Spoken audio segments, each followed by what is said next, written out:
3라운드 호주를 떠나면서 르클레어의 우승 다음으로 가장 이슈거리였던 것은 그의 팀메이트 사인츠였는데요.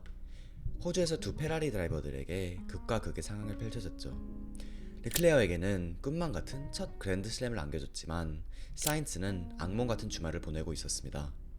르클레어는 26점을 따가면서 월드 드라이버스 챔피언십에서 점수차를 더 많이 내는 와중에 사인즈는 어설픈 실수로 DNF를 하게 되면서 1점조차 못 따고 호주를 떠났습니다.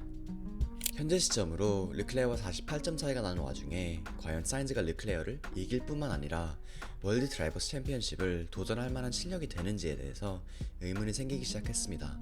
단지 호주에서의 결과뿐만 아니라 첫 두 라운드에서 보였던 르클레어와의 갭으로 인해 언론과 팬들 사이에서는 사인즈의 능력에 대해 의문이 생기기 시작했습니다. 작년 페라리의 첫 시즌에서는 르클레어를 포인트상으로 이긴 사인츠가 도대체 어디로 갔는지, 그리고 과연 사인츠가 월드 챔피언십급인지에 대해서 이번 영상에서 다뤄보도록 하겠습니다.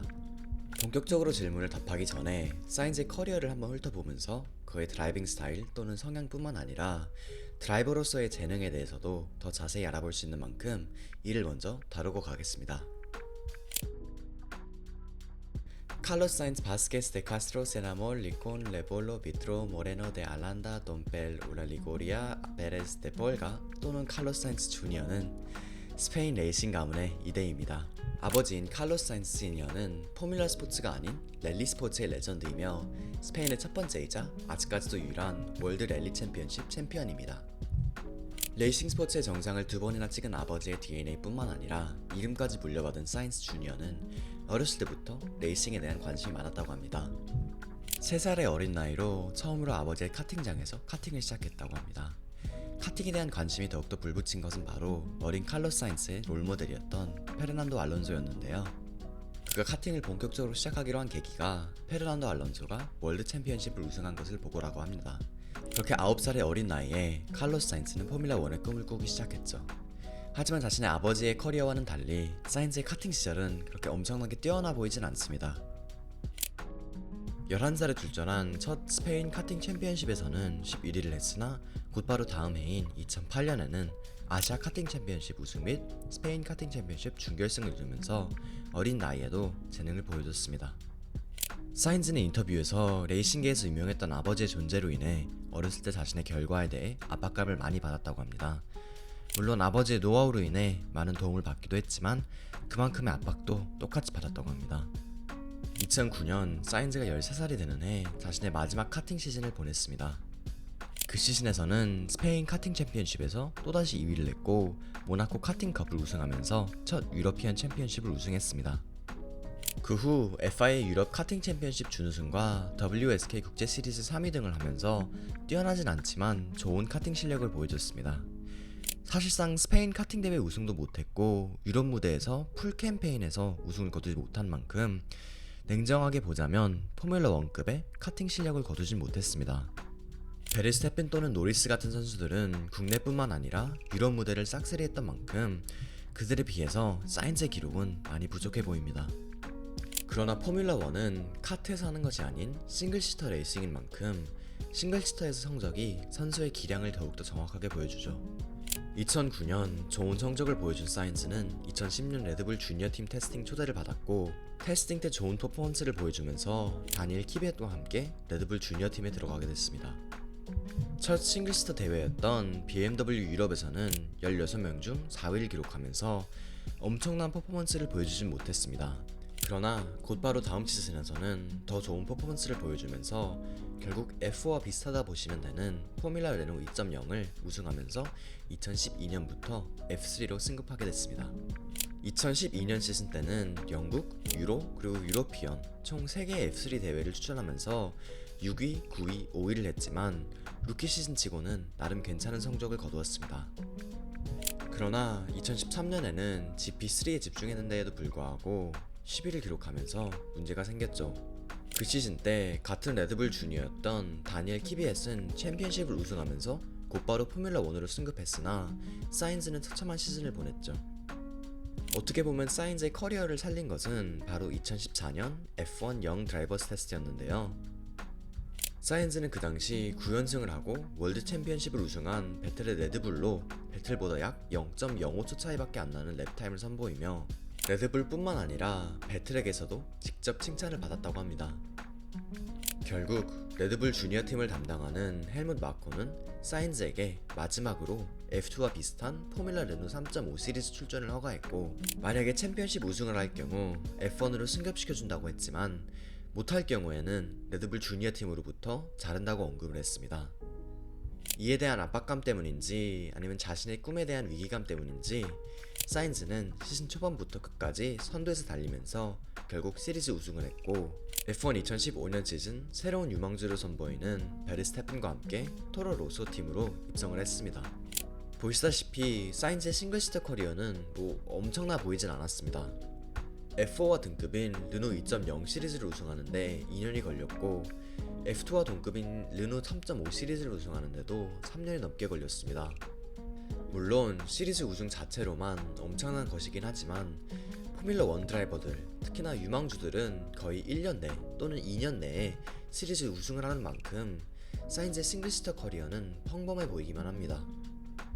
하지만 2014년 F1 영 드라이버 스탯에서 보인 페이스 및 르노 3.5 시리즈 우승을 믿고 사인즈는 포뮬러1으로 승급받은 것이죠. 포뮬러1을 입성하기 전의 성적을 보면서 선수의 재능을 평가한다면 사인즈는 엄청난 재능을 소유한 것 같진 않습니다. 물론 시리즈 우승이라는 것만 해도 엄청난 재능을 보이긴 했지만 포뮬러1은 최고의 드라이버들만 있는 만큼 엄청난 재능을 뛰어넘는 재능을 소유한 선수만 재능이 있다고 할 수 있죠.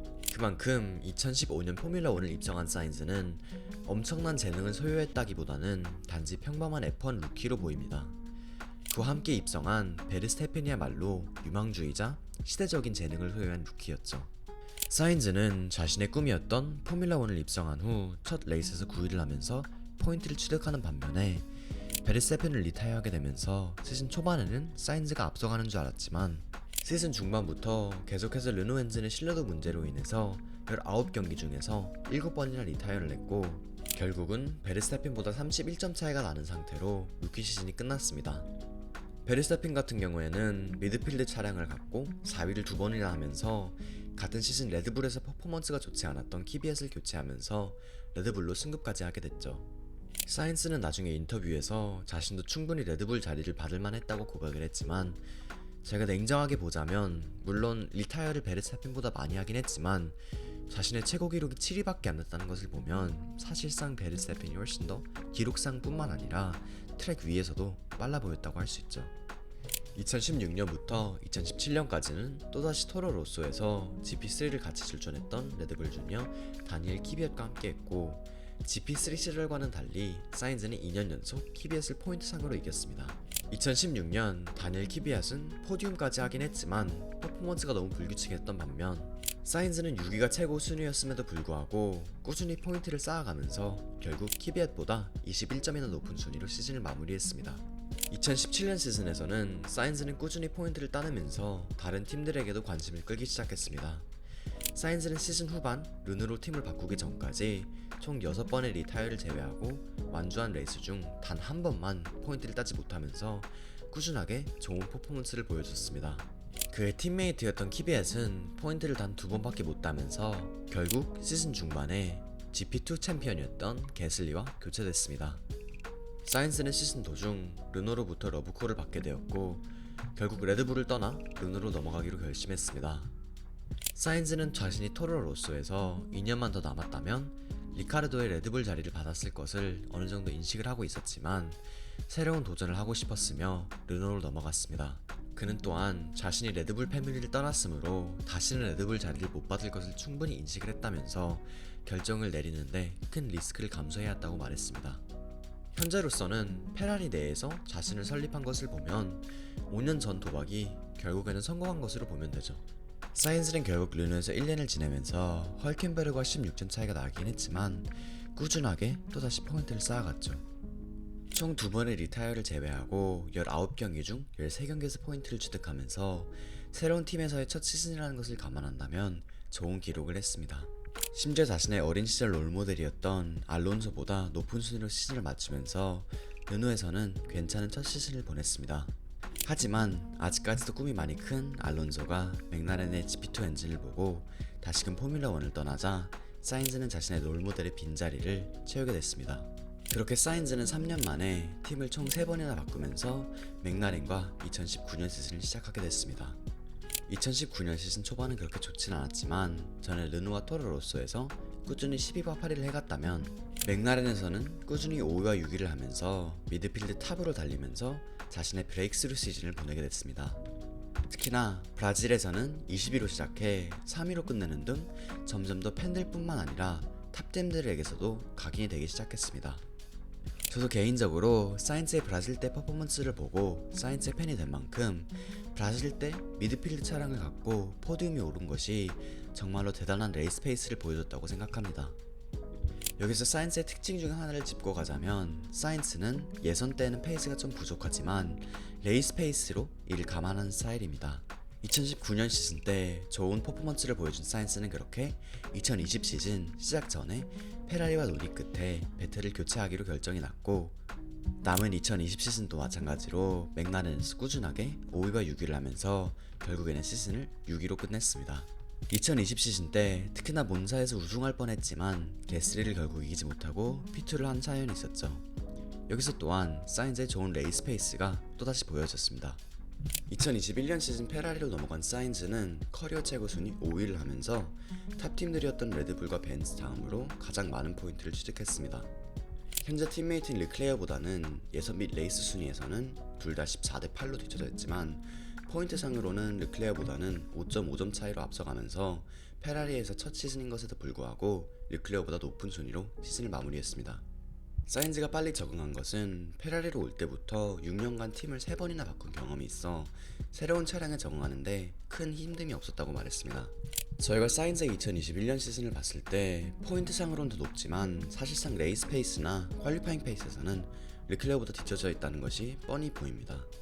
하지만 새로운 팀에서 첫 시즌이었기에 그리고 팀메이트가 르클레어였기에 그런 결과가 나온 것이고 이번 2022년 시즌부터 사인즈가 과연 르클레어와 조금 더 가깝게 매칭이 될 수 있을지가 요점이었는데 현재로서 지금 3라운드가 지나간 상태에서는 꼭 그러 보이진 않습니다. 사인즈의 유년부터 현재까지를 살펴봤을 때 그가 재능은 있긴 하지만 현재 자신이 경쟁해야 하는 르클레어와 베르스타펜만큼의 재능을 소유하진 않습니다. 사인즈가 2020 시즌 맥라렌과 그리고 특히나 페라리에서 첫 시즌 때 그렇게 좋은 성과를 거둘 수 있었던 이유는 엄청난 노력 덕분입니다. 해밀턴 또는 팀메이트 르클레어와는 달리 사인즈는 시즌 중에도 항상 팀 팩토리 근처에서 거주를 했고 레이스 준비를 위해 엄청난 양의 노력을 한다고 알려져 있습니다.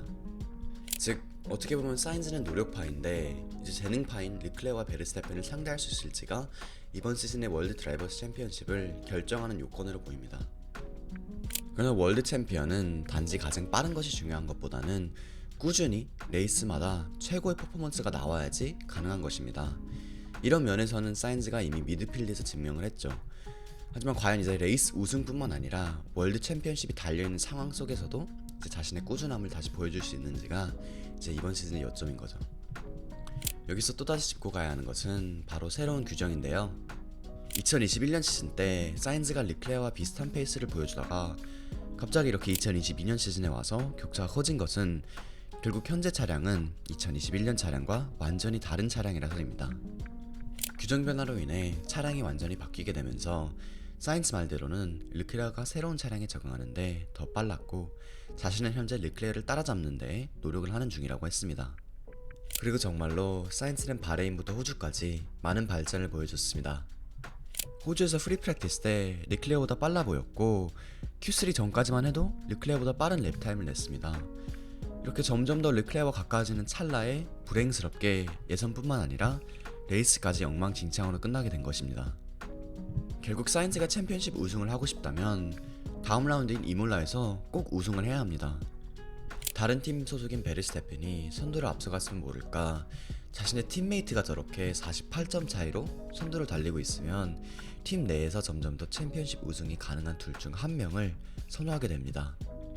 이처럼 만약에 르클레어가 선두를 너무 크게 내기 시작한다면 사인즈는 앞으로 페라리에 남아있는 동안은 보타스와 비슷한 역할을 해야 합니다. 현재 페라리와 2년 연장을 한다는 만큼 사인즈의 나이를 감안한다면 페라리를 떠날 때는 이미 30살이 돼 있습니다. 이처럼 사인즈의 커리어에서 어떻게 보면 월드 챔피언십을 이길 수 있는 기회가 딱 페라리와의 남은 3년인 것이죠. 그리고 앞으로 2년 반 동안 르클레어의 도우미가 되기 싫으면 이몰라와 그 다음 자신의 홈레이스인 스페인에서 르클레어를 무조건 이겨야 합니다. 결국 남은 두 경기가 이 사인즈의 커리어를 좌우할 수 있다는 것은 어느 한 팬보다는 자신이 더 잘 알겠죠. 사인즈는 결국 자신의 닉네임인 스무드 오퍼레이터 말고 조금 더 공격적인 러프 오퍼레이터가 되어야 합니다. 자신이 지난 7년간 포뮬라1에서 배운 모든 것들을 이번 시즌에 활용해야 합니다. 르클레어와 베르스타펜은 이미 레이스 우승뿐만 아니라 탑팀에서 보낸 시간이 많은 만큼 사인즈보다는 어리지만 월드 챔피언십을 이기기 위해 필요한 경험이 훨씬 더 많습니다. 사인즈에게는 또다시 2014년과 비슷한 상황이 됐습니다. 자신이 F1으로 올라갈 수 있던 기회가 하나뿐이었던 만큼 이번 시즌에서 최소한 르클레어와 비슷한 퍼포먼스를 안 보여준다면 챔피언십에 대한 꿈은 어떻게 보면 버리면 됩니다. 아주 냉소적인 입장이긴 하지만 보타스, 바리켈로, 마크 웨버와 같이 넘버2 드라이버의 예시가 역사적으로 너무 많은 만큼 어찌 보면 사인츠가 그리스 다음으로 적혀질 이름이 될 수도 있지만 결국에는 자신만이 바꿀 수 있는 운명이죠.